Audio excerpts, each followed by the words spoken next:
Welcome back to ಜಯ ನ್ಯೂಸ್ಗೆ ಸ್ವಾಗತ. ಹೇಳ್ತಾ ಭಾರ್ಗವಿ LLB ಇವತ್ತಿನ ಸಂಚಿಕೆಯಲ್ಲಿ ಏನೆಲ್ಲ ಆಯಿತು ಅಂತ ಬನ್ನಿ ನೋಡ್ಕೊಳ್ಳೋಣ. ಇಲ್ಲಿ 20 ಲಕ್ಷ ಹಣಕ್ಕೆ ಹೋರಾಡ್ತಾ ಇದ್ದಾರೆ ಭಾರ್ಗವಿ ಮತ್ತು ಅರ್ಜುನ್ ಅವರು.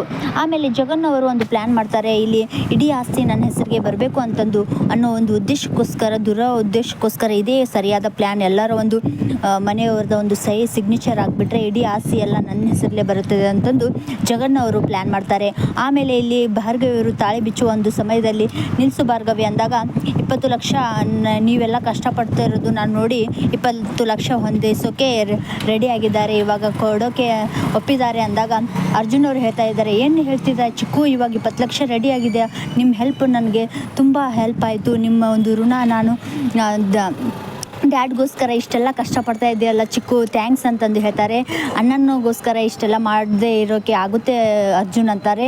ಆಮೇಲೆ ಆದರೆ ಅಂತಂತಾರೆ, ಆದರೆ ಏನು ಚಿಕ್ಕು ಅಂದಾಗ 20 ಲಕ್ಷ ಕೊಡೋಕ್ಕೆ ಇವಾಗ ಹಿಂದೆ ಮುಂದೆ ನೋಡ್ತಾ ಇದ್ದಾರೆ. ಯಾಕಂದರೆ ನಮ್ಮದು ಎಲ್ಲ ಕೋರ್ಟ್ ಇಯರಿಂಗ್ಸ್ನಲ್ಲಿ ಎಲ್ಲ ಬ್ಯಾಂಕ್ ಸೀಸ್ ಆಗಿದೆ, ಯಾವುದೂ ಶ್ಯೂರಿಟಿ ಇಲ್ಲದೆ ದುಡ್ಡು ಕೊಡೋಕ್ಕೆ ಒಪ್ತಾ ಇಲ್ಲ. ಅದಕ್ಕೆ ಮನೇನ ಅಡ ಇಟ್ಟು ಶ್ಯೂರಿಟಿ ಒಪ್ಕೊಳಕ್ಕೆ 20 ಲಕ್ಷ ಕೊಡೋಕ್ಕೆ ಒಪ್ಪಿದ್ದಾರೆ ಅಂದಾಗ ಹೌದಾ ಅಂತಂದು ಡ್ಯಾಡ್ಗೋಸ್ಕರ ನಾ ಇಡೀ ಮನೆಯೆಲ್ಲ ಆಸ್ತಿನೂ ಕೂಡ ಕೊಟ್ಬಿಡ್ತೀನಿ ಅಂದಾಗ ಶಕುಂತಲಾ ಮತ್ತು ನಿರ್ಮಲ್ ಅವರು ಹೇಳ್ತಾರೆ, ಹೌದಾ, ಇಲ್ಲಿ JP ಅವ್ರಿಗೋಸ್ಕರ ನಾನೆಲ್ಲ ಕಷ್ಟಪಡೋಕ್ಕೂ ಸಿದ್ಧ ಅಂದಾಗ ಇಲ್ಲಿ ಭಾರ್ಗವಿಗೆ ಬೃಂದ ಅವರು ಬಾಯಿ ಬಂದಾಗೆ ಬೈತಾರೆ. ಆಮೇಲೆ ಓಕೆ ಚಿಕ್ಕು, ಇವಾಗೇನು ಎಲ್ಲರೂ ಸಿಗ್ನೇಚರ್ ಹಾಕಬೇಕಾ, ಸಿಗ್ನೇಚರ್ ಹಾಕ್ತೀವಿ ಅಂತಂದಾಗ ಭಾರ್ಗವಿಯವರು 1 ನಿಮಿಷ ಪಾರ್ಥ, ಒಂದು ಸ್ವಲ್ಪ ಡಾಕ್ಯುಮೆಂಟ್ಸ್ ನೋಡಿ ಸೈನ್ ಹಾಕಬೇಕು, ಯಾವುದೇ ಫೈಲ್ ಆಗಲಿ ನೋಡಬೇಕು ಅಂದಾಗ ಏನು ಹೇಳ್ತಾ ಇದೆಯಾ, ನಿಲ್ಲಿಸು ಭಾರ್ಗವಿ, ಹಾಗಾದರೆ ನೀನು ನಮ್ಮ ಚಿಕ್ಕುನ ಡೌಟ್ ಪಡ್ತಾ ಇದೆಯಾ ಅಂದಾಗ ಡೌಟ್ ಅಲ್ಲ, ಯಾವುದೇ ಡಾಕ್ಯುಮೆಂಟ್ಸ್ ಸೈನ್ ಮಾಡಬೇಕಾದ್ರೆ ಸ್ವಲ್ಪ ಓದಬೇಕು ಅಂದಾಗ ಏನು ಬೇಕಾಗಿಲ್ಲ ಚಿಕ್ಕು, ಇಷ್ಟೆಲ್ಲ ಕಷ್ಟಪಡ್ತಾ ಇದ್ದಾನೆ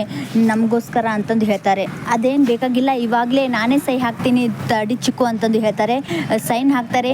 ನೋಡು ಭಾರ್ಗವಿ, ಇವಾಗ ನೀವೇ ಲಾಯರ್ ಆಗಿದ್ದೀರಲ್ವಾ, ನೀವೇ ಹೋಗಿ ಎಲ್ಲರ ಹತ್ರ ಹೋಗಿ ಸಿಗ್ನೇಚರ್ ಹಾಕ್ಸ್ಕೊಂಡು ಬನ್ನಿ ಅಂದಾಗ ಎಲ್ಲರೂ ಸಿಗ್ನೇಚರ್ ಹಾಕ್ತಾರೆ. ಆಮೇಲೆ ಜಗನ್ ಅವರು ನನ್ನ ಪ್ಲ್ಯಾನ್ ಸಕ್ಸಸ್ ಆಯಿತು, ಇವಾಗ ಇಷ್ಟೆಲ್ಲ ಇವಾಗ ನನ್ನ ಇಡೀ ಎಲ್ಲ ಇಲ್ಲಿ JP ಅವರ ಆಸ್ತಿ ಎಲ್ಲ ನನ್ನ ಹೆಸರಿಗೆ ಬಂದುಬಿಡ್ತು, ನನ್ನ ಪ್ಲ್ಯಾನ್ ಸಕ್ಸಸ್ ಆದಂತಂದು ಜಗನ್ ಅವರು ಖುಷಿ ಪಡ್ತಾ ಇರ್ತಾರೆ. ಇತ್ತ ಕಡೆ ಇಲ್ಲಿ ಭಾರ್ಗವಿಯರಿಗೆ ಒಂದು ಸ್ವಲ್ಪ ತಳಮಳ ಆಗ್ತಾ ಇದೆ, ಇದು ಏನೂ ಸರಿ ಇಲ್ಲ ಅಂತಂದು ಅನ್ನಿಸ್ತಾ ಇದೆ. ಆಮೇಲೆ ಇಲ್ಲಿ JPನ ಇಲ್ಲಿ ಕಾಲ್ ಮಾಡಿ ಮಾತಾಡಿಸ್ತಾ ಇರ್ತಾರೆ. ಶಕ್ತಿ ಪ್ರಸಾದ್ ಅವರು ಇವತ್ತೇ ಲಾಸ್ಟ್ ದಿನ, ನಿಂದ ಒಂದು ಇವತ್ತೇ ಗುಡ್ ಬಾಯ್ ಅಂತ ಹೇಳ್ತಾ ಶಕ್ತಿ ಪ್ರಸಾದ್ ಮತ್ತು JP ಅವರು ಮಾತಾಡ್ತಾ ಇರ್ತಾರೆ. ಆಮೇಲೆ ಇಲ್ಲಿ ಗಾಯತ್ರಿ ದೇವಿ ಅವ್ರಿಗೂ ಕೂಡ ಅನ್ಕೊತಾ ಇರ್ತಾರೆ, ಇವತ್ತೇ ಹೇಗಾದರೂ ಮಾಡಿ ಸೆಂಟ್ರಲ್ ಜೈಲಲ್ಲೇ ಎಲ್ಲ ಇಡೀ ಸೆಟ್ ಆಗಿದೆ, ಹೋದ ತಕ್ಷಣ ಅವನ್ನ ಕೊನೆಗೊಳಿಸ್ಬಿಡಿ ಅಂತಂದು ಶಕ್ತಿ ಪ್ರಸಾದ್ಗೆ ಹೇಳಿರ್ತಾರೆ ಇಲ್ಲಿ ಗಾಯತ್ರಿ ದೇವಿ. ಆಮೇಲೆ ಇಲ್ಲಿ JP ಅವರು ಇನ್ನೇನು ಕೆಲವೇ ಕ್ಷಣಗಳಲ್ಲಿ ಇಲ್ಲಿ ಸೆಂಟ್ರಲ್ ಜೈಲಿಗೆ ಹೋಗಬೇಕು ಅನ್ನೋಷ್ಟರಲ್ಲಿ ಸ್ವಲ್ಪ ಮಾತಾಡಬೇಕು ಅಂದಾಗ ಈ ಥರ ಏನೂ ಆಗೋದಿಲ್ಲ ಅಂತಂದು ಇನ್ಸ್ಪೆಕ್ಟರ್ ಹೇಳಿದಾಗ ಕಾನ್ಸ್ಟೇಬಲ್ ಹೇಳ್ತಾರೆ, ಈ ರೂಲ್ಸ್ ಒಂದೇ ಒಂದು ಚಾನ್ಸ್ ಕೊಡಿ ಪ್ಲೀಸ್ ಅವರಿಗೆ ಅಂತಂದಾಗ ಆಯಿತು ಸರಿ ಮಾತಾಡು ಅಂದಾಗ ಗಾಯತ್ರಿ ದೇವಿಗೆ ಇಲ್ಲಿ JP ಅವರು ಫೋನ್ ಹಚ್ತಾರೆ. ಎಲ್ಲ ಸೆಟ್ ಆಗಿದೆಯಾ, ಇವಾಗ ಮುಗಿತಾ ಒಂದು ಕತೆ ಅಂತಂದಾಗ ನಾನು JP ಅಂದಾಗ, ಅಯ್ಯೋ JP, ಏನು JP ಇವಾಗ ನನ್ನ ನೆನೆಸ್ಕೊಂಡ್ಬಿಟ್ಟು ಕಾಲ್ ಮಾಡಿದೀಯಾ, ನಿನ್ನ ಮಗನಿಗೆ ನೆನೆಸ್ಕೊಂಡು ಕಾಲ್ ಮಾಡಿಲ್ಲ ಅಲ್ವಾ ಅಂದಾಗ, ಏನೇ ಆಗಲಿ ನೀವು ನನ್ನ ಮೊದಲನೇ ಹೆಂಡತಿಗೆ ಜೀವ ಪಡ್ತೀರ ಅಲ್ವಾ ಅಂದಾಗ, ನೋಡು ಗಾಯತ್ರಿ, ನೀ ಹೇಳ್ದಂಗೆ ನಾನೇ ಗಂಗಾ ಅಂತ ಅಂದ್ಕೊಂಡಿದ್ದೆ, ನಿನ್ನ ಮಾತನ್ನು ಇವಾಗ ಉಳಿಸ್ಕೊ, ಯಾಕಂದರೆ ಇಲ್ಲಿ ನಾನು ಗಂಗಾ ಒಪ್ಕೊಂಡಿದ್ದೀನಿ, ಇವಾಗ ಸಾವಿಗೂ ಕೂಡ ಹೆದರೋದಿಲ್ಲ, ಅದಕ್ಕೊಂದು ಮಾತು ಕೊಟ್ಟಿದೆ ಅಲ್ವಾ, ಇವಾಗ ನಮ್ಮ ಮನೆ ತಂಟೆಗೆ ನೀನು ಬರಲೇಬೇಡ, ಅವ್ರ ತಂಟೆಗೆ ಹೋಗಬೇಡ ಇನ್ನು ಮುಂದೆ ಅಂದಾಗ, ಏನು JP ಏನು ಹೇಳ್ತಾ ಇದೆಯಾ, ಕೆಲಸ ಆಗಬೇಕು ಅಂದರೆ ಕತ್ತೆ ಕಾಲನ್ನು ಹಿಡ್ಕೋಬೇಕು ಅಂತ ಗೊತ್ತಿಲ್ವಾ, ಅದೆಲ್ಲ ನೀನು ಒಂದು ಪ್ಲ್ಯಾನ್, ನೀವು ಓಕೆ ಅನ್ನೋ ಒಂದು ಉದ್ದೇಶಕ್ಕೋಸ್ಕರ ಇಷ್ಟೆಲ್ಲ ಮಾತಾಡಿದ್ದೆ, ನೀನೇ ಅದನ್ನು ನಂಬ್ಕೊಂಡು ಇಲ್ಲಿವರೆಗೂ ಹೇಳ್ತಾ ಇದೆಯಾ, ನಾನು ಮಾತ್ರ ಸುಮ್ಮನೆ ಬಿಡಲ್ಲ, ನಿಮ್ಮ ಇಡೀ ಫ್ಯಾಮ್ಲಿನ ಒಬ್ಬೊಬ್ಬರಾಗೆ ನಿನ್ನ ಮೇಲಕ್ಕೆ ಕಳಿಸ್ತೀನಿ, ಆಮೇಲೆ ನೀವು ಖುಷಿಯಾಗಿ ಇರಿ ಅಂದಾಗ, ಏನು ಹೇಳ್ತಾ ಇದೆಯಾ ಗಂಗಾ, ನಾನು ಇಷ್ಟೆಲ್ಲ ಮಾಡಿದ್ದು ನಿನಗೋಸ್ಕರ, ಒಂದು ಮಾತಿನಗೋಸ್ಕರ, ನಮ್ಮ ಫ್ಯಾಮ್ಲಿಗೆ ಏನೂ ತೊಂದರೆ ಮಾಡಲ್ಲ ಅಂತ ಅಂದಿದ್ದ ಅಲ್ಲ ಅಂತಂದಾಗ, ಏನು ಹೇಳ್ತಾ ಇದ್ದಿ, ಇಡೀ ಸಾಮ್ರಾಜ್ಯನೇ ನಾನು ನನ್ನ ಮಕ್ಕಳು ನಿನ್ನ ಬಿಟ್ಟು ಈ ಸಾಮ್ರಾಜ್ಯನೇ ನನಗೆ ಇಂಪಾರ್ಟೆಂಟ್ ಅಂದು ಎಲ್ಲರನ್ನೂ ಬಿಟ್ಟಿದ್ದೇನೆ, ಇಡೀ ಸಾಮ್ರಾಜ್ಯ ರಾಜ್ಯದ ಒಂದು ನಾನೇ ಗಂಗಾ ಅಂತಂದು ನಿಮ್ಮ ಫ್ಯಾಮ್ಲಿಗೆ ಗೊತ್ತು.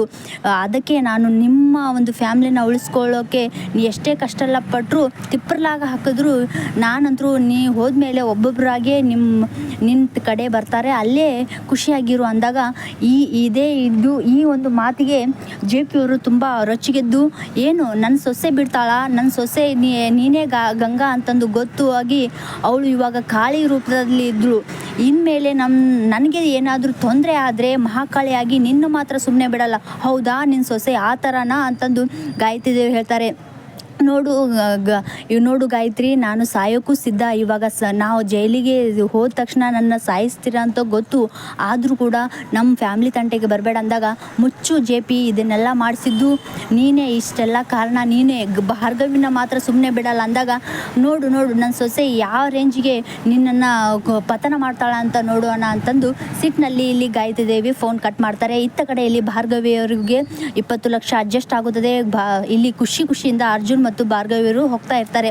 ಆಮೇಲೆ ಪಾರ್ಥಗೆ ಹೇಳ್ತಾರೆ, ಪಾರ್ಥ ನೀನು ರೆಸ್ಟ್ ಮಾಡಬೇಕು ತಾನೇ ಮನೆಯಲ್ಲಿ ಅಂದಾಗ, ಏನಿಲ್ಲ ನಿಮಗೆ ತೊಂದರೆ ಆಗಬಾರ್ದು ಅಂತಂದು ನಾನು ಬಂದಿದ್ದೆ ಅಂತಂದು ಇಲ್ಲಿ ಅರ್ಜುನ್ ಅವರು ಭಾರ್ಗವಿ ಹೇಳ್ತಾರೆ, ನೀವು ನನ್ನ ಲಾಯರ್ ಆಗಿ ಕೇರ್ ಮಾಡ್ತಾ ಇದ್ದೀರಾ, ನಿಮ್ಮ ಹೆಂಡತಿಯಾಗಿ ಕೇರ್ ಮಾಡ್ತಾ ಇದ್ದೀರಾ ಅಂದಾಗ, ನಾ ಇಬ್ಬರನ್ನೂ ಕೇರ್ ಮಾಡ್ತಾ ಇಲ್ಲ, ನನ್ನ ಡ್ಯಾಡ್ಗೋಸ್ಕರ, ನನ್ನ ಡ್ಯಾಡ್ನ ಪ್ರೀತಿ ಯಾವುದೇ ತೊಂದರೆ ಆಗಬಾರ್ದು, ನನ್ನ ಡ್ಯಾಡ್ ಉಳಿಸ್ಕೋ ಒಂದು ಉದ್ದೇಶಕ್ಕೋಸ್ಕರ ಈ ಥರ ಮಾಡ್ತಾ ಇದ್ದೀನಿ ಅಂದಾಗ ಭಾರ್ಗವಿಗೆ ತುಂಬ ಕೋಪ ಬರುತ್ತೆ. ಆಮೇಲೆ ಇಲ್ಲಿ ನಿರ್ಮಲ ಅವರು ಹೇಗಾದರೂ ಮಾಡಿ ಜೆ ಪಿ ಬರೋ ಹಾಗೆ ಮಾಡಬೇಕಪ್ಪ ದೇವರೇ ಅಂತಂದು ಬೇಡ್ಕೊತಾ ಇರ್ತಾರೆ. ಇಲ್ಲಿ ಬೃಂದ ಅವರು ಬೇಕಂತಲೇ ದೀಪ ಅವರು ಇಲ್ಲಿ ದೇವರ ಜ್ಞಾನ ಮಾಡುವಾಗ ದೀಪ ಆರಿಸ್ಬಿಡ್ತಾರೆ.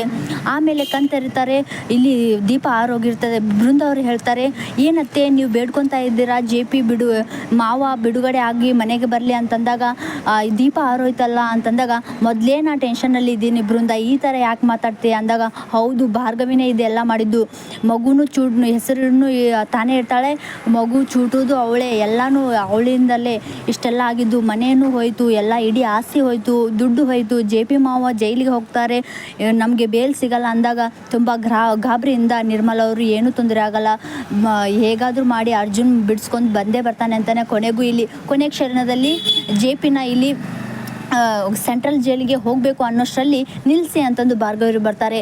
ಏನು ನಿಲ್ಲಿಸಿ, ಇವಾಗ ಸೆಂಟ್ರಲ್ ಜೈಲಿಗೆ ಶಿಫ್ಟ್ ಮಾಡಬೇಕು ಅಂದಾಗ ಅದರ ಅವಶ್ಯಕತೆ ಇಲ್ಲ, ಬೇಲ್ ಸ್ಯಾಂಕ್ಷನ್ ಆಗಿದೆ ನೋಡಿ, ಕೋರ್ಟ್ಲಿಂದ ಆರ್ಡರ್ ಬಂದಿದೆ ಅಂದಾಗ ಆರ್ಡರ್ ಕಾಪಿ ನೋಡ್ತಾರೆ ಇನ್ಸ್ಪೆಕ್ಟರ್ ಅವರು. ಕೊನೆಗೂ ಇಲ್ಲಿ ಜೆ ಪಿ ಅವರು ಬೇಲ್ಗೆ ಸಿಕ್ಬಿಡ್ತು, 20 ಲಕ್ಷ ಕಟ್ಬಿಟ್ಟು ಜೆ ಪಿನ ಬಿಡಿಸ್ಕೊಂಡು ಹೋಗೋಕ್ಕೆ ಮಾಡೇ ಬಿಟ್ಟರು. ಕೊನೆಗೆ ಇಲ್ಲಿ ಜೆ ಪಿ ಅವರು ಇಲ್ಲಿ ಬೇಲ್ ಸಿಕ್ತು.